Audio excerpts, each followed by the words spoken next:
Radio Bénin. L'invité du jour. Auditeurs de Radio Bénin, nous sommes heureux de vous savoir nombreux à prendre toujours le rendez-vous de votre rubrique Invité du jour. Aujourd'hui, nous choisissons parler santé et ce sera avec Pascal Diokhosou. Il est le directeur du Hunger Project Bénin. Monsieur Pascal Diokhosou, merci d'être venu dans ce studio. Merci, monsieur le journaliste. Mesdames et messieurs, nous voulons parler du moringa. Cette plante, vous la connaissez sûrement ou peut-être vous l'ignorez encore. C'est le moment pour vous de vous installer et d'en savoir mieux sur ses vertus. Monsieur Diokhosou, pour commencer, dites-nous d'abord de quoi s'occupe votre structure Hunger Project Bénin. Merci. Je parlerai de Hunger Project en parlant d'abord de sa mission qui est de contribuer à l'éradication de la faim et de la pauvreté en Afrique, au Bénin et contribuer également à l'éradication de la faim et de la pauvreté dans le monde. C'est notre mission. C'est la mission que Hunger Project s'est assignée depuis 1977. 77, j'ai dit, à sa création aux États-Unis. Mais Hunger Project s'est installé au Bénin depuis 1997 avec cette même mission. Et c'est dans le cadre de ces activités-là que, au niveau du programme sécurité alimentaire et nutritionnelle et au niveau du programme santé nutrition, nous assurons la promotion de cette plante que nous appelons le moringa pour contribuer à résorber les questions de malnutrition au niveau du Bénin et en particulier dans les zones rurales pauvres. Alors, comment en êtes-vous arrivé quand même à cette initiative? Bon, arrivé à cette initiative, je parlais tout à l'heure de populations pauvres, de populations en zone rurale, de populations vulnérables, les femmes, les enfants.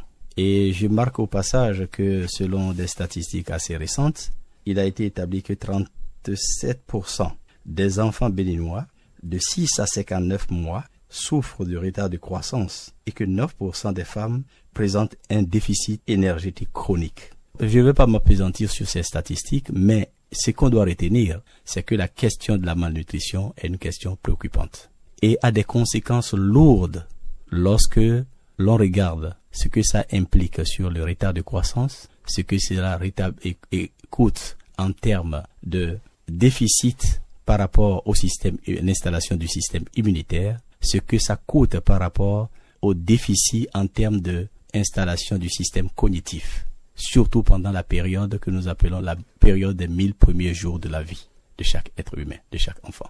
Donc, par rapport à cela et par rapport à des groupes vulnérables, nous avons pensé qu'il faut trouver, par la valorisation de plantes à haute valeur nutritive, un mécanisme, un moyen qui permette aux populations vraiment d'être à l'abri, d'améliorer leur statut nutritionnel. C'est ça qui nous a amené à choisir de promouvoir le moringa. Alors, vous parlez de malnutrition. Selon vous, quelles sont les causes de cette malnutrition-là au sein de notre société? Les causes sont de sources diverses. On peut mentionner diverses causes. On pourrait peut-être dire que c'est lié réellement peut-être à une mauvaise connaissance de ce qu'il faut, et il faut éclairer l'opinion publique sur les comportements alimentaires qu'il faut avoir. C'est lié au statut économique des populations qui ne peuvent pas accéder forcément à tout ce qu'il faut pour avoir une alimentation équilibrée. On est obligé de manger ce qu'on a jour après jour et de façon continue sans nous soucier de savoir si on a une alimentation forcément équilibrée. Donc ça, c'est une source, une cause économique, mais c'est lié également aussi à un manque de planification familiale. On peut citer plusieurs causes. Si mes ressources ne me permettent pas d'entretenir 10 enfants et j'en ai 10, vous voyez ce que ça peut faire. On peut également mentionner que la production n'est pas diversifiée et on produit la même chose, le maïs ici fondamentalement au sud, on produit l'igname dans certaines zones, il n'y a pas une diversification de la production agricole. Donc tout ceci combiné fait que la situation de la sécurité alimentaire et en particulier la malnutrition continue de sévir. Hunger Project Bénin que vous dirigez se charge donc de lutter contre cette malnutrition-là. Alors, quelles sont vos armes? Le premier, et que je mentionnerai, c'est de faire en sorte qu'il y ait une synergie d'action. Nous savons qu'il y a d'autres acteurs comme Hunger Project qui se positionnent pour lutter contre l'insécurité alimentaire et contre la malnutrition. C'est de regarder en termes de parterre, d'arène, tous ceux qui sont au niveau de cette arène d'acteurs-là pour dire qu'est-ce que nous faisons ensemble, comment nous mutualisons nos efforts, comment nous travaillons ensemble pour qu'il n'y ait pas des doublons, pour qu'il y ait une utilisation efficace et efficiente des moyens et des ressources disponibles. Le deuxième élément, à l'échelle de Hunger Project, c'est de faire en sorte qu'il y ait une amélioration de la production et une diversification de la production. Nous voulons faire en sorte que les producteurs en milieu rural soient suffisamment informés que ce n'est pas en mangeant, en consommant régulièrement et seulement les mêmes choses que l'on assure un équilibre dans l'alimentation. Ça, c'est le deux. Autre élément très important, c'est de faire en sorte, comme je l'ai mentionné tout à l'heure, que les ressources qui sont disponibles au niveau de nos localités en milieu rural soient valorisées et que les gens en découvrent la valeur nutritive. Et ce sont ces considérations combinées qui nous ont amenés à promouvoir, à choisir avec d'autres acteurs de promouvoir le moringa, que les populations connaissent, que les gens utilisent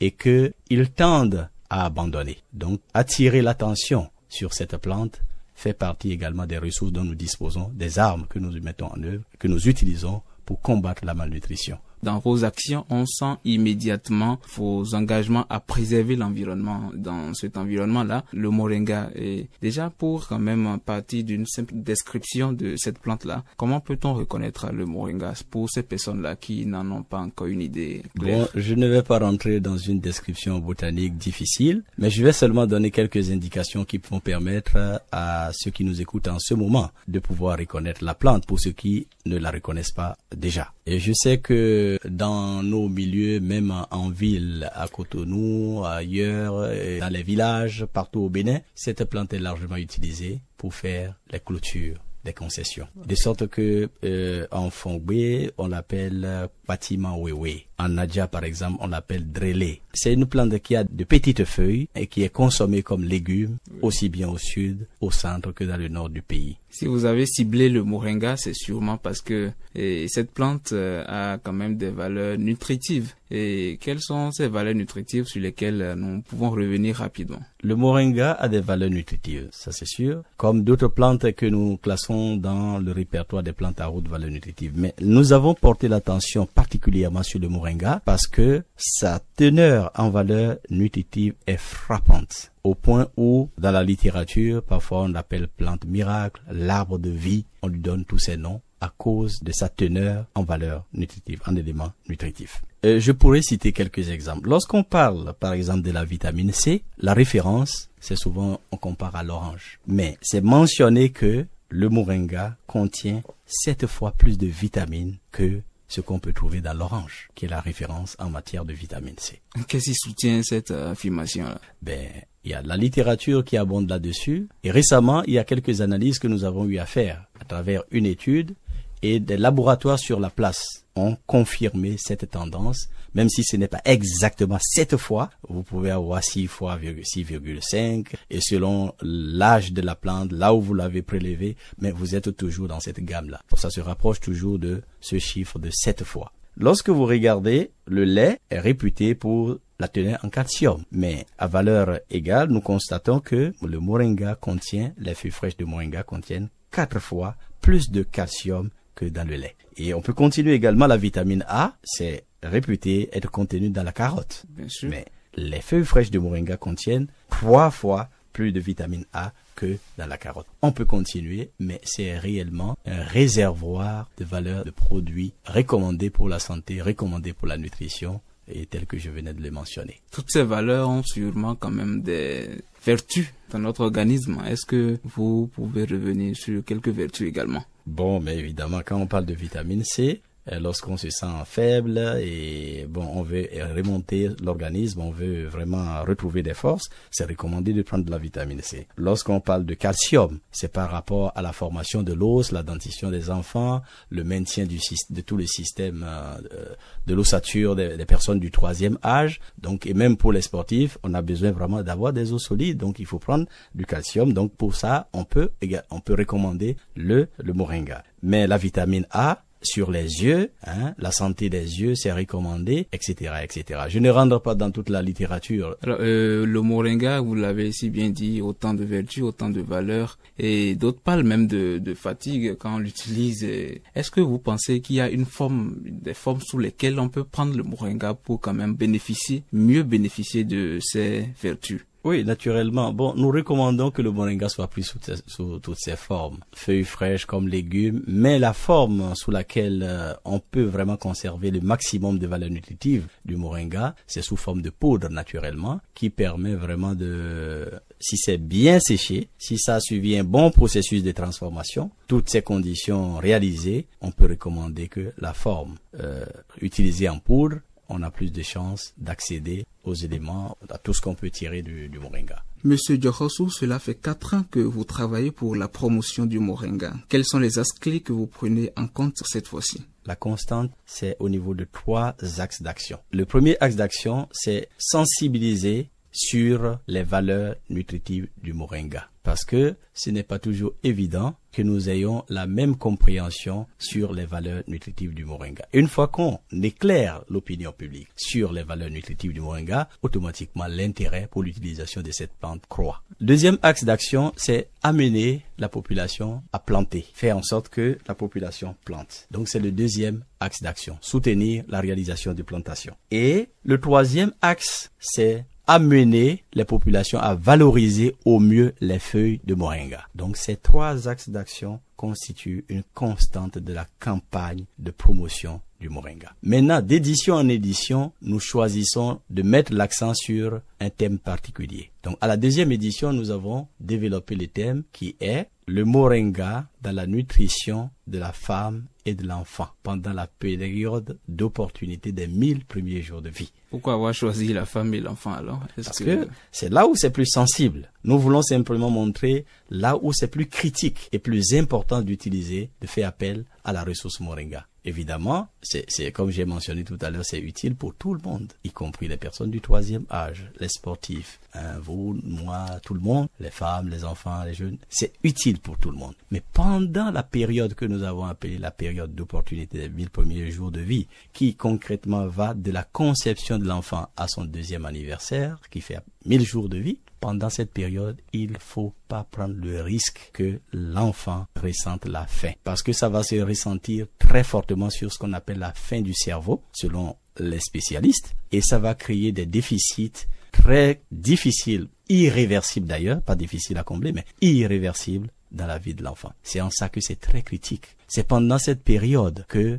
se mettent en place les fonctions cognitives. C'est en ce moment que se met en place les fonctions motrices. C'est en ce moment que se met en place les fonctions immunitaires. C'est en ce moment que la formation même de l'être se développe. Donc si pendant cette période il y a la fin du cerveau, ça veut dire que on a raté la vie de l'enfant. C'est en ce moment que c'est très critique. C'est pour ça que nous disons le moringa peut apporter quelque chose pendant cette période critique. Vous parlez d'enfants, c'est un peu quand même curieux, oui, parce que nous sommes en train de parler des tout premiers jours d'un enfant. Oui. Qu'est-ce que le moringa a à voir avec ces débuts? Évidemment, la nutrition pendant cette période est même plus critique que la nutrition pendant qu'on a 10 ans, on a 15 ans, etc. Ce que nous voulons savoir, c'est est-ce que vous pensez qu'on peut utiliser le moringa à un enfant? Non, pas du tout, c'est pas ce que je dis. Voilà. Mais pendant que l'enfant est dans le ventre, il se nourrit à partir des réserves de la maman. Et si la maman a un déficit, ça se sent sur la santé de l'enfant. Donc c'est pour ça que nous avons associé les deux, de la mère. Donc pendant que la maman est enceinte et elle consomme le moringa, absolument. Ça veut dire que vous voulez dire que ça peut agir donc sur mais naturellement, le lien est fonctionnel, donc naturellement ça va agir. Monsieur Pascal Diokhosou, cet entretien tire à sa fin. Avez-vous d'autres pistes essentielles à aborder? Je voudrais profiter de cette occasion pour inviter toute la population béninoise, toutes les structures, les jeunes, les hommes, les femmes, à planter au moins un pied de moringa pendant cette période. Parce que on dit planter un arbre est un investissement utile. Mais planter un moringa, c'est un investissement certainement 10, 15, 20 fois peut-être plus utile. Parce qu'il s'agit de restaurer l'être dans son entièreté pour qu'il soit un citoyen dynamique, capable de contribuer à la vie de son pays à tout point de vue. Si on veut avoir de bons sportifs demain, si on veut avoir de bons journalistes, si on veut avoir de bons médecins, on doit se préoccuper de ce que, pendant cette période que j'ai appelée période d'opportunité, que sur le terrain de la nutrition, rien ne manque. Merci, Monsieur Pascal Diokhosou, directeur du Hunger Project Bénin.